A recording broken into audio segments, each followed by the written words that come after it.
I didn't have a seat at my mother-in-law's birthday dinner in Rome. "Oh, I guess we miscounted." My husband laughed.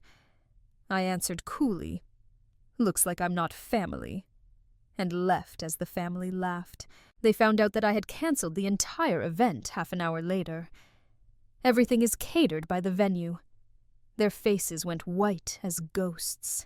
"Looks like I'm not family," I responded, maintaining my composure despite the tremor in my chest. As 12 sets of eyes gazed back at me with looks varying from shock to badly disguised enjoyment, the words lingered in the air of that upscale Roman restaurant. As I turned and left the table where there was no chair for me, I could still hear my husband Sean's faint laugh when he said, "Oops, guess we miscounted."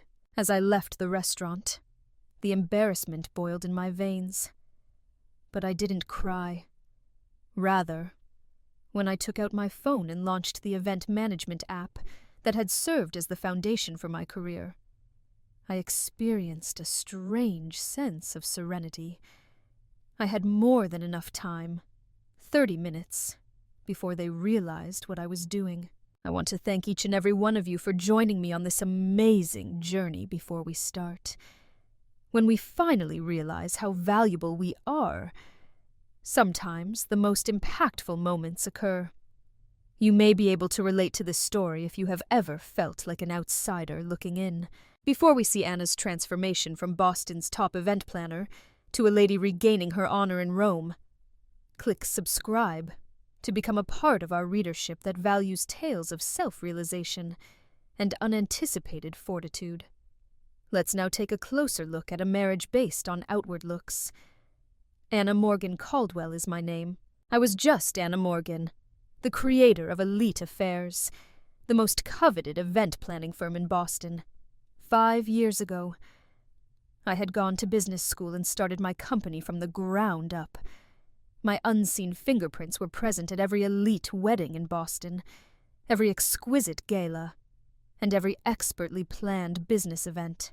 The city's elite had turned to me as their planner because of my reputation for confidentiality, meticulousness, and the ability to accomplish the seemingly impossible. I met Sean Caldwell at the Boston Children's Hospital charity banquet I planned. Because of this, Sean had the effortless assurance of someone who had never worried about money. He was tall, had dark hair that was neatly styled, and had a smile that made the corners of his eyes wrinkle. He was endearing in the cliched manner of privileged males, yet there was something sincere about his enthusiasm for my work. "You're the wizard responsible for all of this, then?" he had inquired, pointing to the Four Seasons remodeled ballroom. "For her charity event next month, my mother has been attempting to decide who to employ. I believe I have discovered her solution. After one job led to another, I quickly found myself organizing parties for the Caldwell family on a regular basis. The Caldwells were aristocrats from Boston, who had inherited wealth from railroads and shipping. They were wealthy in a way that didn't require flaunting. The subtlety of everything they owned, and the ease with which they moved through their environment, were clear indicators of it. 6 months after I started working for his family, we fell in love. Sean was just as focused on me as he was on his job at the family's investment company. Of course, there were warning indications. When Sean first presented me as more than just his event coordinator, his mother, Eleanor, gave me a barely disguised look of displeasure. The casual remarks regarding my lowly origins. People's astonished expressions upon learning that I was seeing a Caldwell. During our first meal together as a couple, Eleanor had said, "You've done well for yourself," with a smile that stopped short of her eyes. "Being successful on your own is so American." I was falling for Sean, so I disregarded these warning indications. He appeared to be more accepting and less focused on position and ancestry than his relatives. 11 months after our first date, he proposed, and I accepted, even though I had a persistent fear that I would never be accepted in this world. The social event of the season was, of course, the wedding. I couldn't trust someone else to arrange my own wedding, so I did a lot of the planning myself. Everything Eleanor thought about, she thought. The meal was too daring, the venue wasn't conventional enough, and important social figures weren't on the guest list. Where I could, I made concessions. Where it was important to me, I stood my ground. Sean acted as a mediator, but I found that he hardly ever explicitly disagreed with his mother. The undermining got more organized after the wedding. The Caldwells took credit for my ideas, altered plans at the last minute, and continuously questioned my choices, even though they used my firm for their events. My thoughts were asked for, and then rejected at family get-togethers. My event organizing experience was not viewed as a lucrative business, but rather as a pleasant pastime. Eleanor would pat my hand patronizingly and tell her guests that Anna had such a keen eye for these things. It is comparable to having an in-house party planner. Sean never stood up for me. Later, he would shrug and tell me that I shouldn't take it personally since that's just the way his mother was. However, it was personal, and as the years went by, it grew worse. My greatest accomplishment should have been getting to organize Eleanor's 70th birthday celebration in Rome. A party that lasts for a week in the Eternal City and ends with dinner at a restaurant with a Michelin star that has a view of the Colosseum. Using every industry connection I had, I pushed myself into planning the ideal event. I first saw the Caldwell facade's flaws at this planning phase. Venue deposits were not made on time. Regarding payments, vendors called. Sean dismissed it when I brought it up, claiming that the family accountant was simply exercising caution when making transactions abroad. However, I noticed that the statements were inadvertently left open on his laptop. Bad investments, heavily mortgaged properties, and maxed-out credit lines. The Caldwell wealth was rapidly diminishing. Nevertheless, I continued to plan, obtaining deposits when necessary by using the credit line of my own business. I assured myself that it was only temporary, and that after the birthday celebration was over, Sean would give me an explanation. Then the day of our flight to Rome arrived. Sean's phone rang with a message as he was taking a shower. I had always respected his privacy and never looked at his phone. But that morning, something prompted me to look. He could clearly see the preview of V's message on his screen. Looking forward to seeing you in Rome. Have you already told her? Unconsciously, my fingers wandered to open the conversation thread with Sean's college girlfriend, Vanessa Hughes. His parents had always loved her. Before he met me, they thought he would marry this woman. The communications were from months ago. Plans have been made. A future was discussed. Indeed, they are expecting a child in 4 months. I removed the evidence from his phone after taking screenshots and sent them to myself. With my spouse and his family, I packed my luggage, forced a grin, and took the plane to Rome. I made my decision as I stood outside that Rome eatery. Before the dinner, I would avoid confronting Sean. I would wait for things to happen, and I would be prepared when they did. Rome's skyline was painted by the golden Italian sunset when our plane touched down at Fiumicino Airport. I had made arrangements for all of the Caldwells to travel privately. Sean has 2 sets of aunts and uncles, his brother Thomas and his wife Claire, his sister Melissa and her husband Grant, and his parents Eleanor and Richard. They should have been pleased by the fleet of svelte black Mercedes vans waiting at the terminal. Instead, Eleanor said, "I thought I'd specified the hotel cars, Anna," as soon as she got off the airport. These appear to be very generic. As I had done innumerable times before, I bit my tongue. There was a scheduling problem at the motel. In reality, Lux Transport is the source of these. The majority of Rome's ambassadors are served by them. She was already talking to Richard about something, their heads hunched in that conspiratorial manner that always left me out. So my explanation was ignored. We received the 5-star treatment I had painstakingly planned at the Hotel de Russie. As bellhops escorted our bags out of the VIP room, champagne flowed. Months had been spent finding the ideal lodging, picking rooms with the greatest views, putting together welcome baskets full of Italian treats, and creating timetables specifically for each member of the family. Eleanor laid her agenda aside after glancing at it only briefly. She waved away weeks of meticulous preparation, saying, "We'll just play it by ear. Rome is well known to the family. We had an amazing suite, fresh flowers in every room, a bottle of Sean's favorite Berlot on the sideboard, and a terrace with a view of the Spanish stairs." However, Sean's phone buzzed as soon as we walked in, and he emerged onto the balcony while whispering, "Work." When he came back, I inquired. "Just some investment issues," he said, avoiding eye contact. "Let's prepare our meal." The first obvious indication of my exclusion was the welcoming meal I had organized at a quaint Trastevere trattoria. Just before we got there, the seating arrangement changed for some reason, and I ended up at the far end of the table, separated from Sean by his aunt and cousin. Inside jokes and tales of past family vacations to Italy that I had missed were shared during the lunch. Melissa cut me off when I tried to contribute to the discussion regarding the week's schedule. "We've really chosen to skip the Vatican tour tomorrow and go shopping with the family instead, Anna." "Shopping with the family?" I inquired. Eleanor seamlessly intervened.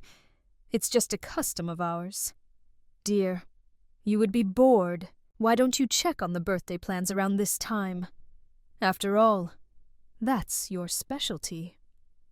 Over the following few days, the pattern persisted. When I would wake up, Sean would already be gone, with a hurriedly written letter about having breakfast with his father. On spontaneous outings that strangely everyone knew about except for me, the family would vanish for hours at a time. As I walked up, whispered discussions in the hotel lobby suddenly ceased. Inexplicably, dinner arrangements were altered to make room for longtime friends who were in Rome, friends who gazed at me with hardly concealed interest, as though gauging my ability to cope with the impending event. When Sean left his briefcase unlocked and hurried to see his brother on the 3rd morning, an opportunity presented itself. My greatest worries were validated by the documents found within. 2 months prior, the Caldwell family lawyer had created draft separation documents. The most damning evidence was a proposed settlement that offered a meager amount in comparison to what I was entitled to, as well as a real screenplay that detailed how Sean would announce our upcoming divorce at his mother's birthday dinner, portraying it as a mutually agreeable decision. As I took pictures of every page with my phone, my hands shook. The ideal stage-managed departure of the inappropriate wife was there in black and white, perfectly timed to have the most possible public impact and the least amount of social disgrace for the Caldwells. There was more to Eleanor's birthday than just a party. As a Caldwell, it was to be my funeral. Rather than face Sean, I put my rage into meticulous documentation. I excused myself every day to go back to our suite by myself and look for further proof. I discovered bank statements that revealed large withdrawals to accounts located abroad, copies of emails talking about asset liquidation before the situation is made public. Eleanor wrote Sean a handwritten note. "We will appropriately welcome Vanessa back after this unpleasantness with Anna is over." I proceeded to supervise the birthday preparations while wearing my professional mask, while gathering digital breadcrumbs of the Caldwell's financial house of cards. I met with the restaurant manager, verified the floral arrangements, and gave my approval to the personalized menu cards. I attributed my seeming distraction to last-minute event arrangements when someone asked. Actually, I was expanding my arsenal. Eleanor's birthday came with a lovely and bright dawn. I got out of bed early and made sure not to wake Sean. The schedule for the day was full. Lunch at a vineyard outside the city, a private morning tour of the Borghese Gallery, and then a return to the hotel, to be ready for the lavish dinner that will take place that evening. I had to go to the restaurant early, as the event coordinator, to make sure everything went according to plan. I was printing last-minute confirmations in the hotel's business center when I heard Eleanor's voice coming from the concierge desk next door. Her arrogant tone was audible over the small partition. She told someone on the phone that there would be 12 seats, not 13. What the initial reservation says doesn't matter to me. I sent the final seating map. Hold on. That won't be an issue, then. My son has been informed about the agreement. The meal will not be attended by his wife. It's a family issue, you know. When she leaves, there's no need to ask questions. As the parts clicked into place, my blood froze. There was no last-minute change or oversight that resulted in the missing seat. It served as the focal point of their strategy. A public humiliation intended to make my departure appear to have been my decision, rather than their plan. I shut off my laptop, collected my documents, and took slow, deliberate steps to the elevator. I went inside, took out my phone, and started to make fresh plans. I would make sure the Caldwells had an outstanding birthday dinner, if they so desired. Not in the manner they had intended, as any competent event coordinator would. I got at a Roma restaurant 1 hour ahead of the other patrons. With the amber color of dusk, the rooftop location provided a stunning panoramic view of the Colosseum. From the hand-calligraphed place cards to the arrangement of Eleanor's favorite white peonies and flowers, I carefully examined every element. The 7-course tasting meal was delicious. The champagne was refreshing, and the 3-tiered birthday cake was a masterwork of Italian design. Signora Caldwell, are you satisfied with everything? The maitre d', Marco, inquired. Knowing it would be the final event I planned for the Caldwells, I said, "Perfect." My pride as a professional demanded excellence in spite of everything. I went back to the hotel to put on the midnight blue Valentino dress I had bought especially for this evening. I carefully applied my cosmetics while examining my reflection. Not in the way the Caldwells would have wanted, but it had taken 5 years of trying to fit into a world that was determined to reject me. They had strengthened my resolve rather than broken it. Before heading out to the restaurant together, the Caldwell family had made plans to meet in the hotel lobby. They were all waiting when I got there. Eleanor looking stunning in classic Chanel, her diamond necklace gleaming in the sunlight. Maybe recalling what had drawn him to me in the first place, or maybe figuring out how soon he could be free of me. Sean's eyes widened a little when he spotted me.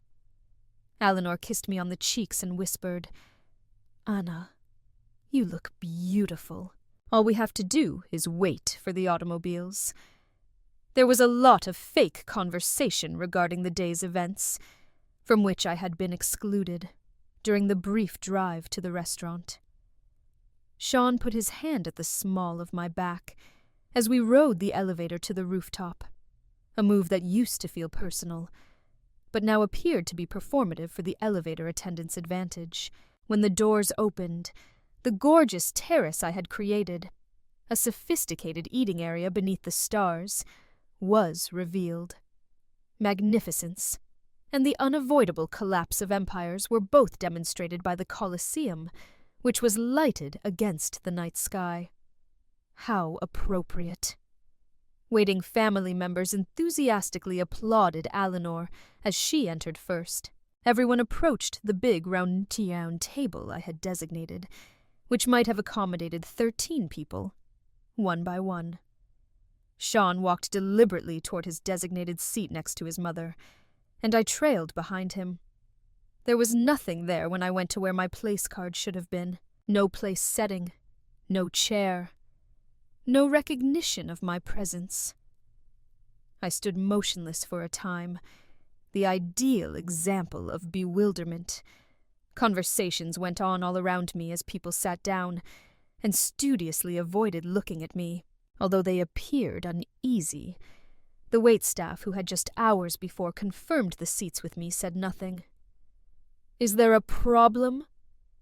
Innocently, Eleanor inquired, her voice carrying just enough weight to get everyone's attention. I seemed to have made a mistake because I spoke more calmly than I actually felt. "I haven't set up my place." As anticipated, the painstakingly staged scene came to life. Furrowed foreheads looked at each other. In a show of concern that never made it to his eyes, Sean partly got out of his chair. Melissa looked at the table and remarked, "That's strange. Was there a mistake in the count?" Richard cleared his throat. Maybe there was a misunderstanding with the restaurant employees. My skin crawled as Sean's line was delivered with a well-practiced casualness. He genuinely laughed and remarked, "Oh, I guess we counted wrong." The family chuckled lightly, as if they were sharing an internal joke, rather than loudly, as that would be too obvious. I saw everything clearly in that instant. They set the stage for stories about impoverished Anna's inability to cope with the demands of Caldwell family life, the planned humiliation, and the public setting that was chosen to avoid a scene. I gently scanned the table, looking at every face. Behind her birthday grin, Eleanor exuded success. Richard is uneasy, but complicit. Thomas and Melissa are taking in the show. Their husbands knew enough about the cruelty to appear a little embarrassed, but not enough to protest. And my spouse, Sean, who had previously vowed to support me no matter what, was looking at me with disinterested curiosity, much like a scientist viewing a test.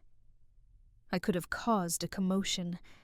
I could have made the kind of public spectacle that would be passed down through the generations, demanded a chair, and revealed their scheme to the waitstaff. That was what they had anticipated and were ready for. The story of the divorce would unfold naturally as Eleanor consoled Sean over his unstable wife. Rather, I raised my chin, straightened my shoulders, and uttered the words that would start the process of reclaiming my authority. I'm not family, it seems. Just 4 words. Easy, tragic in their veracity. The smiles wavered. Sean's smug face changed to one of uncertainty. I was not following their script. I turned away with the dignity that had served as my shield during my marriage, adding, "I'll see myself out." Sean called after me with another line from their script. "Don't be dramatic, Anna. This is something we can resolve." I didn't answer. I nodded courteously to the employees who had seen my embarrassment as I passed through the restaurant. I eventually took a deep breath in the elevator, followed by another. My hands had stopped shaking by the time I got to the roadway. The ideal viewpoint was provided by a tiny cafe across from the eatery. I took out my phone and placed an espresso order. The 30 minutes of freedom while the Caldwells congratulated themselves on successfully evicting the inappropriate wife was the moment I had been waiting for.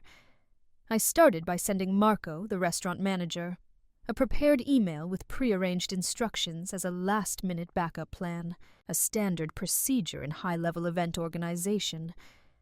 I've attached documentation of the instant payment reversal and evidence of my authority as the account holder and event coordinator. Then came the calls to the Tuscan villa for the last weekend, the yacht captain for the Amalfi Coast excursion, the private Vatican tour for the next day, and the winery for lunch tomorrow. I cancelled everything one at a time, returning the deposits I had made using the credit line of my own firm to my business account. Every cancellation made me feel lighter. Sean's emails started coming in as my strategies became apparent. They went from being irritated to perplexed to desperate. I paid them all no attention. I paid the money and completed my espresso 28 minutes after leaving the restaurant. The last act was about to happen. I got to my feet, straightened my Valentino dress, and crossed the street to see Eleanor Caldwell's idyllic birthday party go apart. Through the service entrance, which I had become accustomed to during my previous inspection, I entered a Roma restaurant. The manager of the restaurant, Marco, looked at me worriedly. "Signora Caldwell, do you know for sure?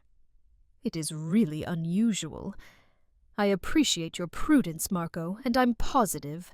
I gave him an envelope that was sealed.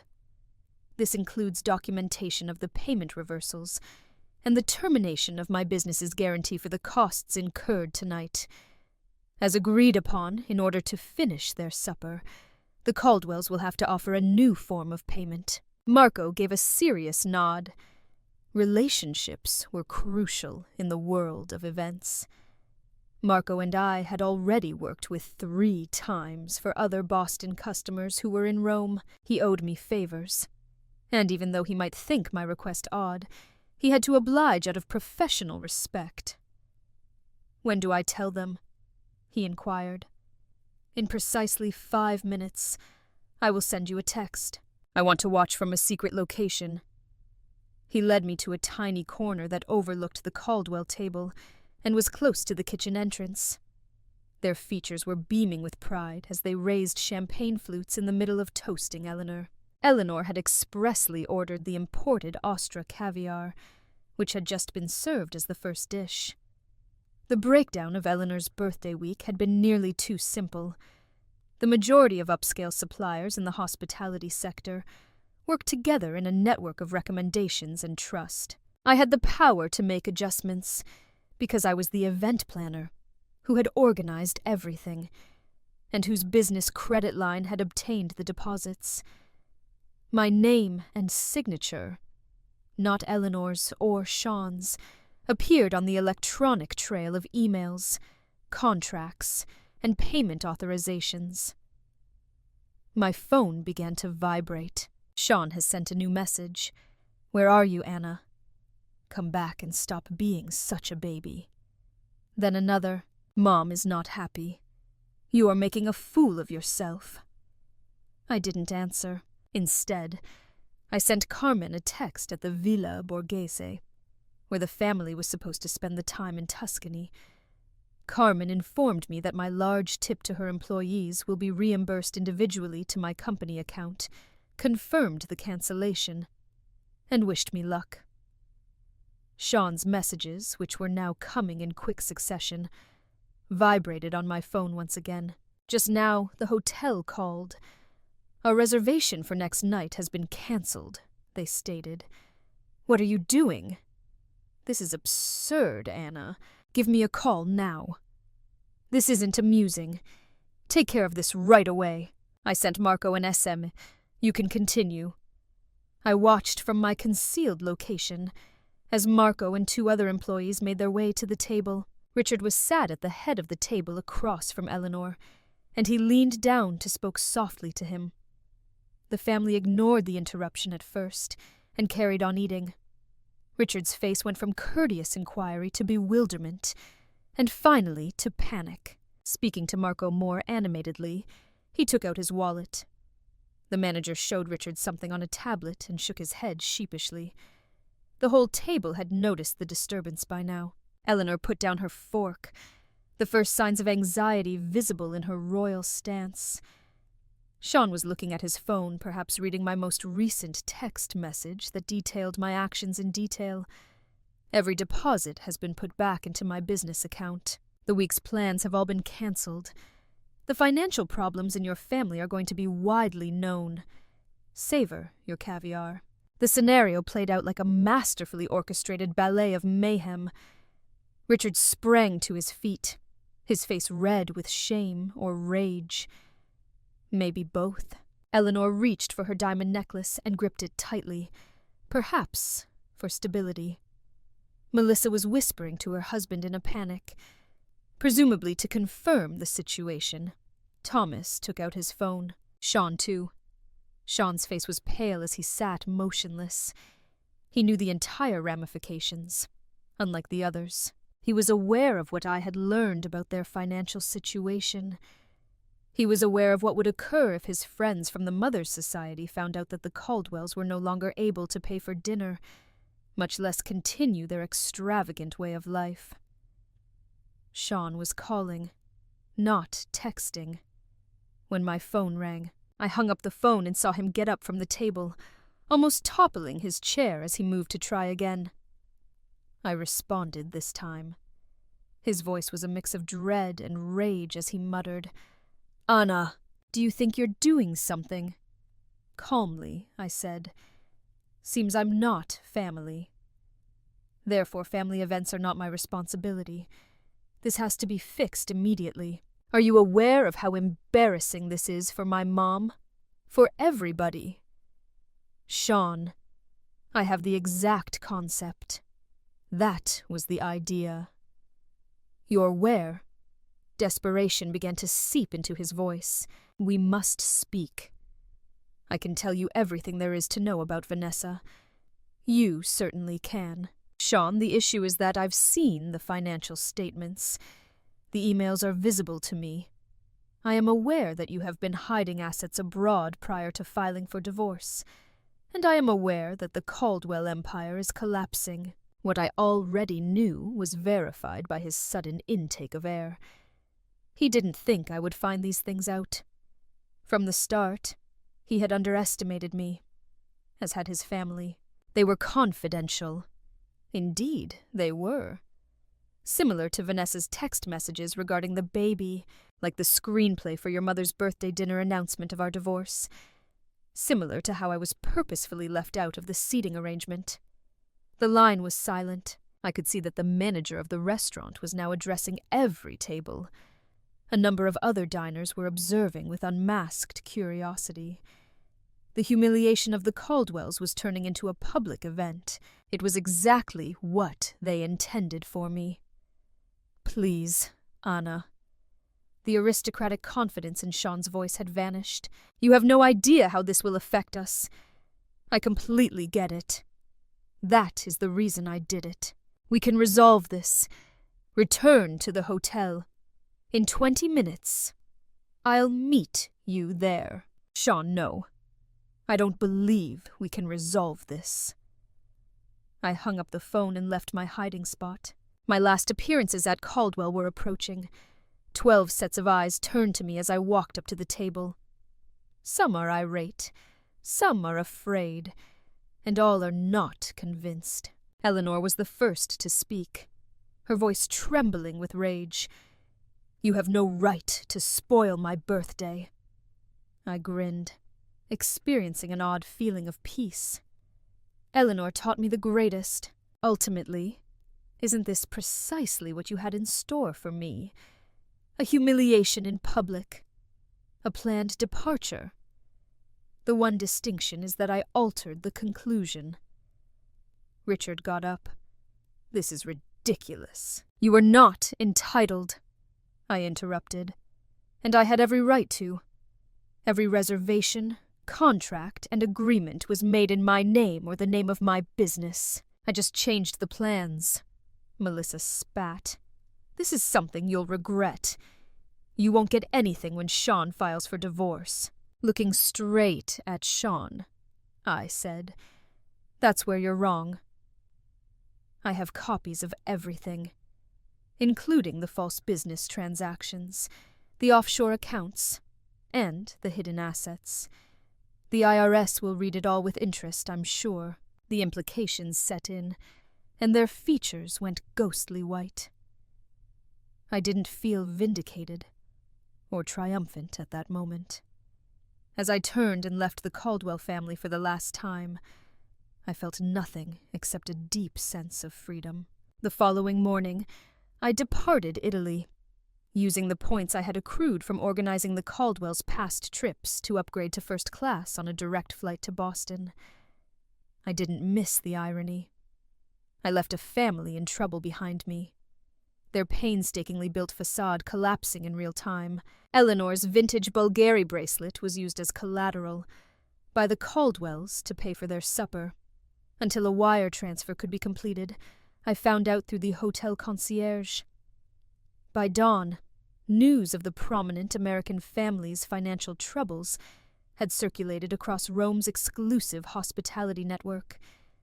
Instead of making guarantees, the remaining merchants that I hadn't directly dismissed started asking for upfront payments. I had a ton of texts on my phone, some begging, others threatening. While drinking Earl Grey tea in the British Airways lounge during my London layover, I read these. "This is doable, Richard. Our attorneys will contact you. You have committed the greatest error of your life, Melissa. Thomas." Did you truly believe that there would be no repercussions for degrading our family? The most illuminating message came from Eleanor. You were always common. I knew that. What I've claimed from the start is merely confirmed by this nasty behavior.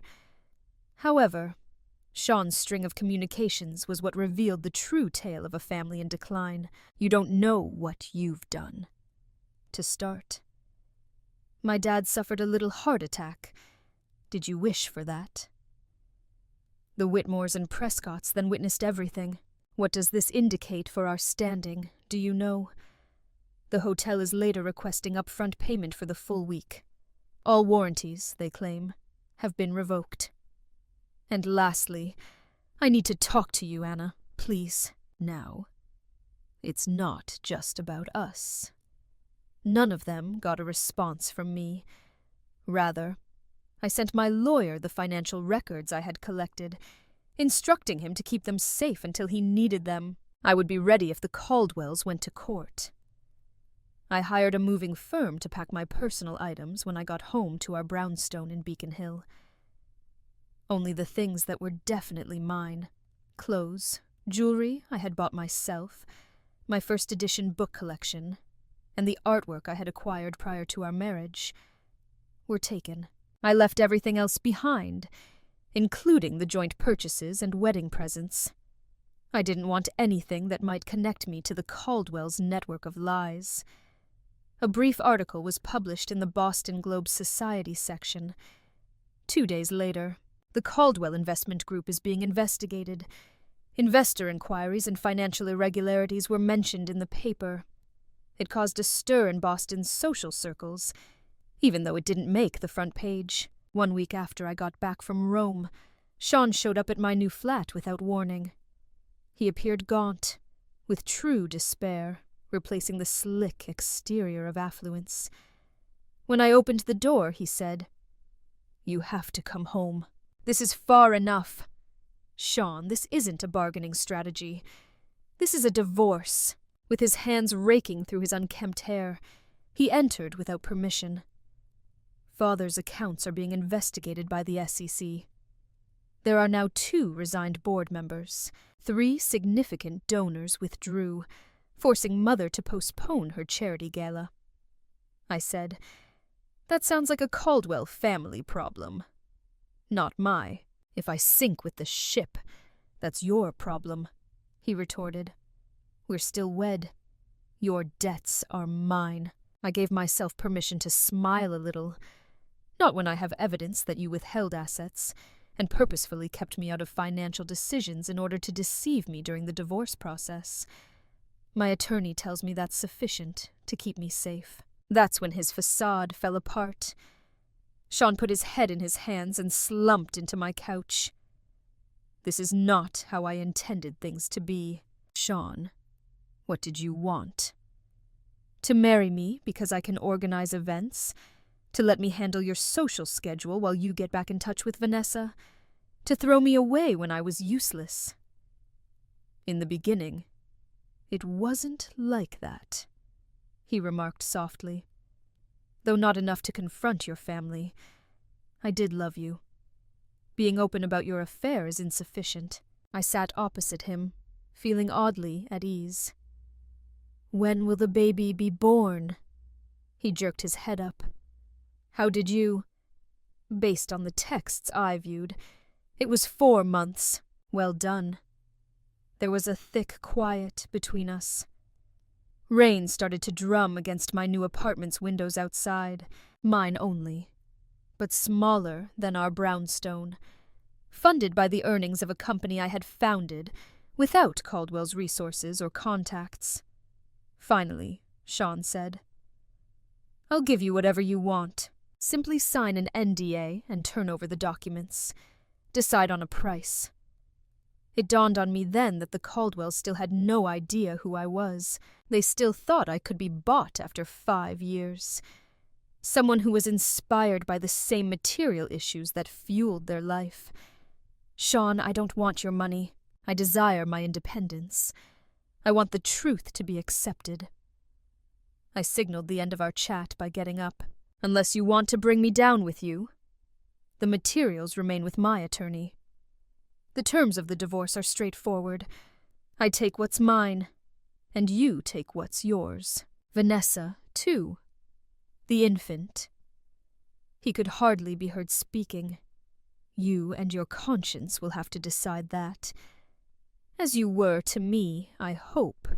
You'll be a greater husband to her." When he was gone, I watched the rain get worse outside the window. The scandal developed over the next few weeks. A more thorough article about the financial irregularities of the Caldwell Investment Group was published in the Boston Globe. Prolonged customers discreetly pulled their holdings. Eleanor's membership on 3 prominent charity boards was reduced from active to emeritus. When Vanessa was seen wearing an engagement ring at her obstetrician's office, her pregnancy was made public. It was evident from the time frame that they had re-established their friendship long before our marriage did. Although covert infidelity might be accepted in Boston's elite society, such flagrant wrongdoing went against the unwritten rule. In spite of the scandal, or maybe because of it, my business prospered. Previously disdainful clients now valued my discretion and honesty. The story that went viral was about a professional who refused to be used and thrown away, not about a woman who was spurned. An invitation to bid on organizing Eleanor Caldwell's next charity event arrived 6 months later, and as I opened it, I burst out laughing. Apparently pride had given way to desperation. I graciously declined, stating that I had a full itinerary. The divorce was settled amicably. The Caldwells readily accepted my requirements, since they were concerned about preserving their cash and reputation. 2 weeks after Sean and Vanessa's modest marriage, their baby was born. I didn't send a present. I ended up organizing another event in Italy, a celebrity wedding on the Amalfi Coast, on the 1-year anniversary of that night in Rome. I came to an unexpected realization when standing on a patio with a view of the Mediterranean, a phone in hand, and vendors at my disposal. I felt content. My marriage failed because of it, not in spite of it. In their great story, the Caldwells had attempted to minimize me and make me feel insignificant.